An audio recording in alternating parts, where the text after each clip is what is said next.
We're down here at Highlander Stadium. I'm Kay Crenshaw, joined alongside Heathwood Hall, defensive coordinator Greg Cauthen. Coach, you ready to go 100 yards? Absolutely. Let's do it. So far this season, your first year as defensive coordinator. Let's go all the way back to the beginning. The season opener against Great Falls, your group pitched a shutout. And I noticed afterwards, you and some of the assistants were running sidelines. What was all that about?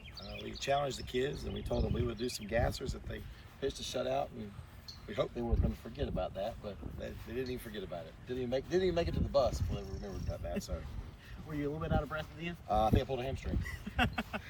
Well, Coach, as the season's gone on now, it's the time everybody works for. Playoffs are here on Friday night. When you look back at your first season as defensive coordinator, what are the biggest lessons you've learned? I think it comes down to preparation. I think being able to go through the adversities. We've had a lot of adversity with injury.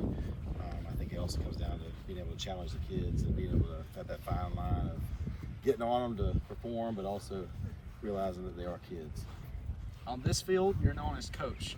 Outside, you're known as doctor. You're a lung doctor. Walk me through what's it like hanging up the white lab coat and the stethoscope and coming out here and throwing on the whistle.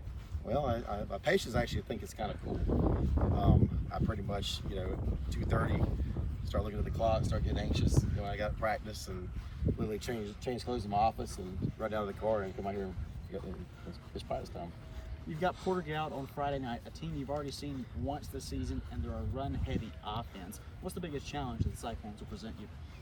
They do a pretty good job of making sure that they're in a particular gap.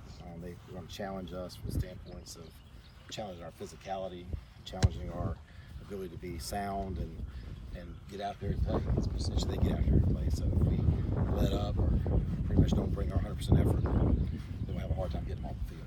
You got your college degree from South Carolina. Your wife, Natalie, is a Clemson grad. There's already a rivalry built in to the marriage, but she also went to Porter Gaud. So has there been a little bit of tension in the house this week? Maybe a little bit. I know she's supportive of us and she's supportive. My son goes here, so we're Highlanders at heart.